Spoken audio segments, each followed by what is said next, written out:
Welcome back to another video. In today's video we are sowing spring barley. So last week you would have seen us ploughing with our Case Maxxum 150, which I'm sat in right now, and our 4-furrow Kverneland plough with the furrow press.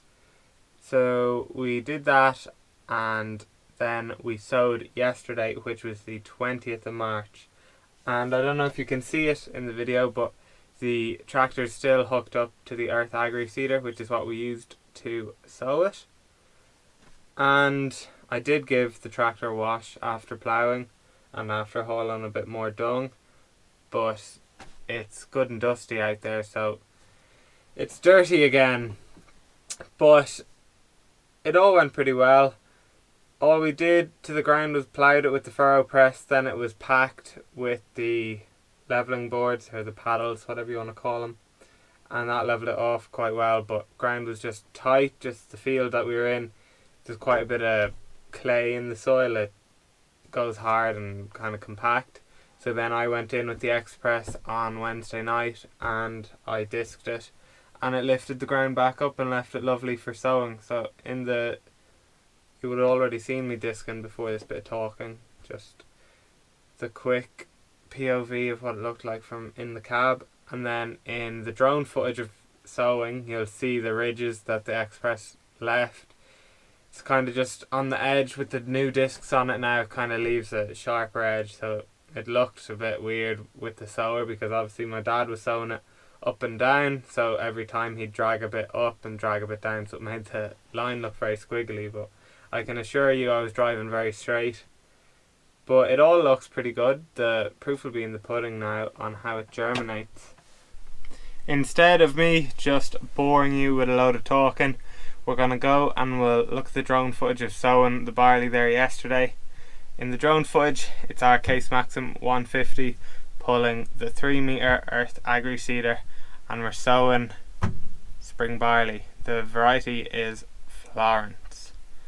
But that's enough talking from me for this segment of the video, so I'll do a bit more later on, have a little look around the drill, but we'll go look at the drone footage there now.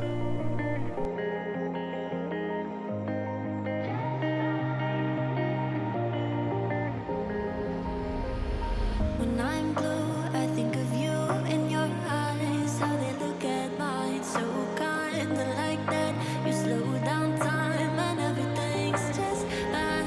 I was ocean swimming with just wishful thinking of my life, the vision drifting by, until I found a lighthouse in your heart, shining like a beacon of bright stars. I was in a life wandering far, until I found a lighthouse in your heart, guiding me out the dark.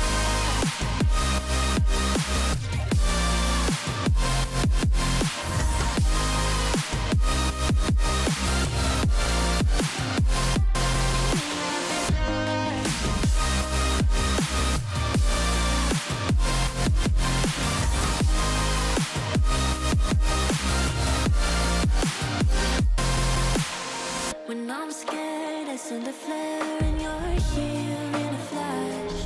When I ask, oh dear love, where did we come from? You say the light is on.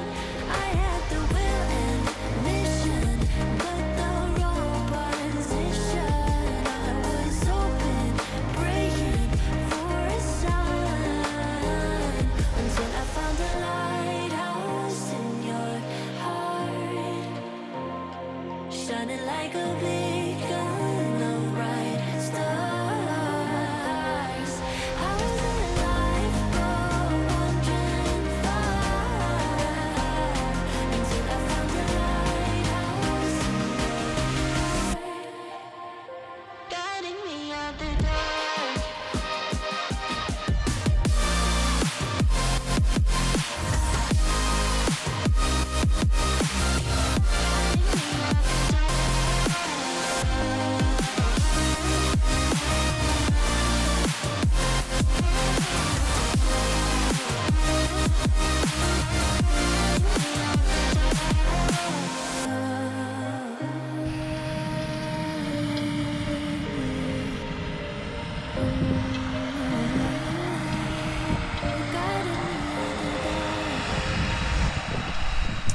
The variety we sowed this year of spring barley was Florence.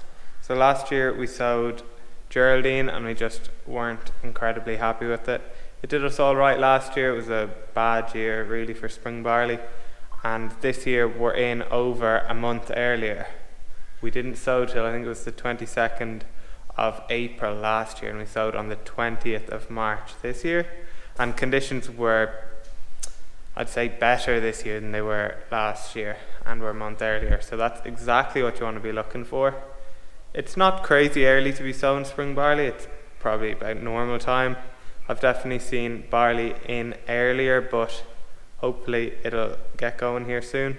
The reason we didn't sow any earlier was because of ground temperatures, well, mainly air temperatures. So if the air is cold, obviously the ground is going to stay cold as well, so we're just waiting for the daytime temperatures to rise a bit in the night time, because we'd still been getting a good few cold nights there recently, but it's looking like the temperatures are up now and hopefully they'll stay up.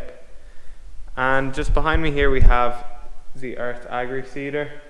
So this is what we've sowed all our winter barley and winter rye and winter triticale last year, and now it's sowed our spring barley, and we've got a bit more we want to try and sow with it. It's going to go out and stitch in some fresh grass into one of our silage fields, and also we're hoping to go and sow arable silage with it. This model has the small hopper on it. It has the grass seeder hopper, whereas there's another hopper you can get with an orange hopper, and it's a much bigger one. It'll take a full 500 kilo bag. But you can see back here, that's your fan, and it's obviously a hydraulic driven fan. And then you've also got these black pipes here.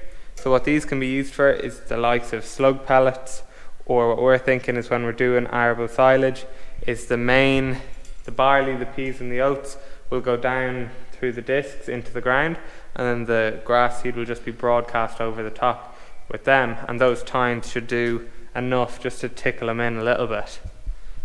So your two separate hoppers are right there. So you've got the grey one and then obviously the main one, and that's a big thing with the ERTH drill, having two hoppers. But that's kind of it. There's your distribution head, so the seed gets blown up into that and then down out the pipes and down to the discs. So the pipes there all the way down to the discs. So we really like this drill, and it's been doing well for us the last few years. But that's probably all the talking from me today. If you have any questions, feel free to leave them down below in the comments, and I'll do my best to get back to you. And if you enjoy the video, make sure you give the video a like and subscribe to the channel. Hopefully I'll have another video up next Saturday, or I definitely will, and it'll be drawing a bit more dung, because that's just what's happening at the minute. But yeah, that is it from me today. So hopefully you enjoyed, and I will see you in the next one.